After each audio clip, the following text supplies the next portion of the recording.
Thor Ragnarok from 2017. Now, by God, this is a 3D treasure trove of a movie. I personally avoid making top 10 lists or must-own pronouncements. I think at the beginning, I perhaps felt I just haven't seen enough of what's out there to justify nailing down a list. But should I ever do that, it would be hard to imagine this not sitting very high on such a list. If this doesn't tickle your 3D bones, then I would openly wonder if you even like 3D at all. Now, in hindsight, Marvel had its own 3D golden age that started in about 2017 and seemed to conclude with perhaps Endgame. Post-2020 titles were good, but not really great, but generally really good. It's almost like they pushed it to 11 during this golden age and then decided that, you know what, a 6 is good enough for our purposes. It's okay. Sadly, this surge in quality also coincided with Disney not releasing 3D Blu-ray in North America, so many of the more casual home video watchers in those parts never really experienced this era at home. Now, it's tough to pick out any particular moment to examine in this film, Ragnarok, because really, what isn't good? I could just hit pause at any random moment and espouse at how wonderful that moment is in 3D. The first thing that really struck me on close examination is how varied the shots still are. Despite its enthusiasm for ramping up the stereo, it's not a cookie-cutter approach. You still get some delicate close-ups with a just right amount of detail disparity. I also noticed that when you have two talking heads, how important it is to twist the disparity to match what the head is actually looking at.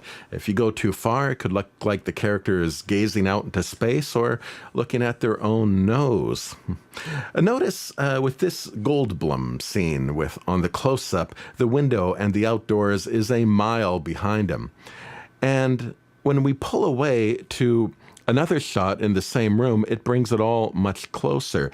And this shows they care about the lens the camera is using. If they didn't adjust for the focal length, the movie would feel like being in a wonky, out-of-proportion Alice in Wonderland world. This is an issue with those depth map generator systems you might have encountered online. They tend to create scenes that clash with the camera lens used to photograph the scene. Now, if you're looking at just one still image, that's not a problem. But if you're trying to match up a bunch of different cut shots all together and make them consistent, that just doesn't work. Now, I wonder if the conversion team calculates disparity relative to a known focal length, or is it just eyeballed and done to visual taste?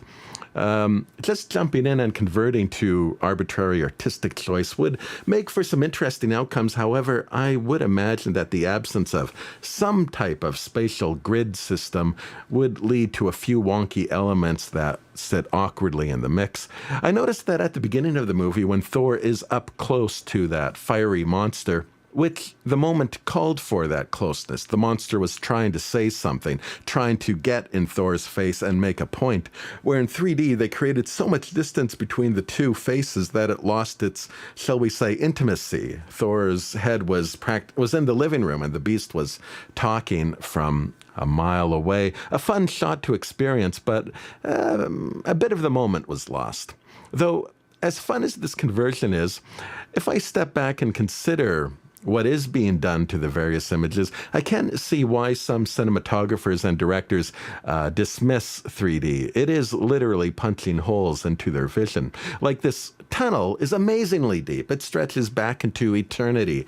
But is it supposed to? Am I supposed to feel that distance that the villain comes out of?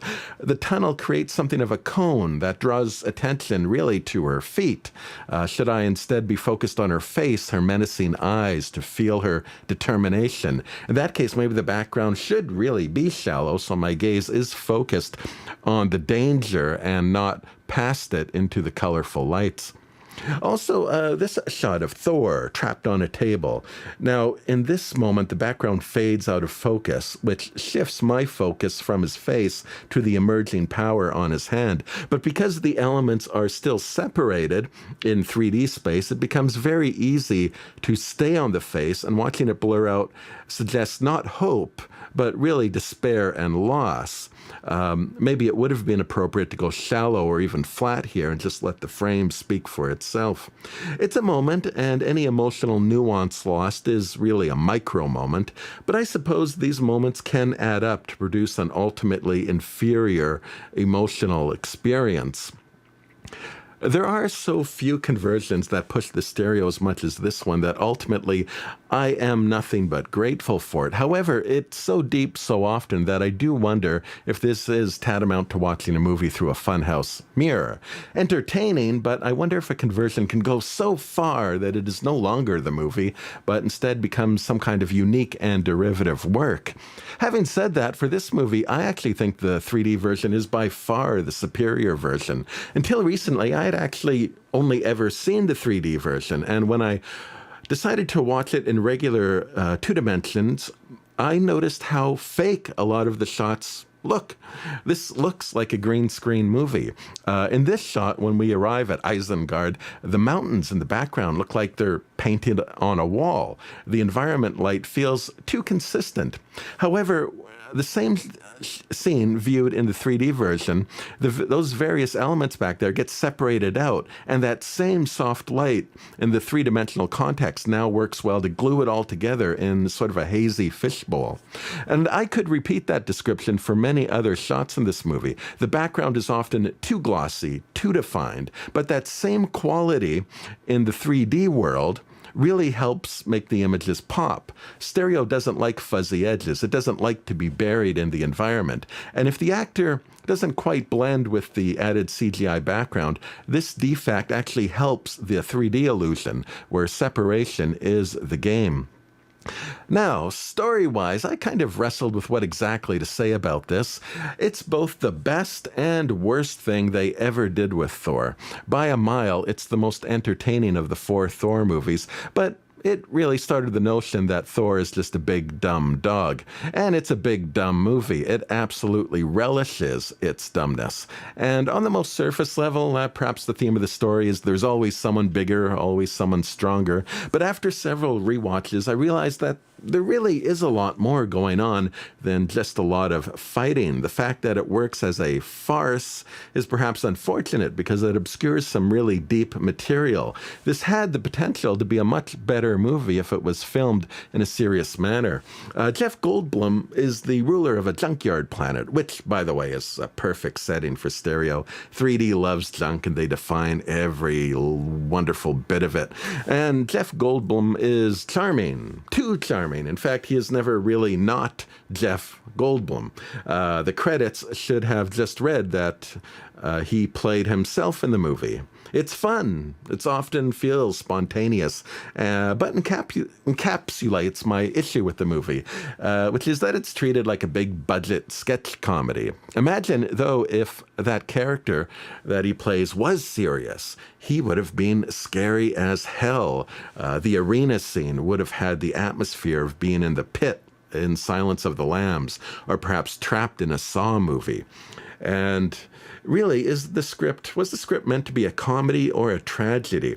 We have fathers dying, step-sibling rivalry, friends being pitted against each other for cruel amusement, disillusionment of duty, the very death of a nation, a people. And Thor never really wins. He hits defeat after defeat. There could be a story about a dogmatic forced into pragmatism, a gladiator's tale, but again, Thor is a dumb dog. He's not learning anything. He's a clown that fell down a hole. Everyone laughs at Thor, never with him, and we are not to sympathize with Thor. We just watch him squirm. In fact, this movie feels like it's being told from the point of view of that cruel Goldblum character. Its purpose is not in relating to a character, but in setting them up.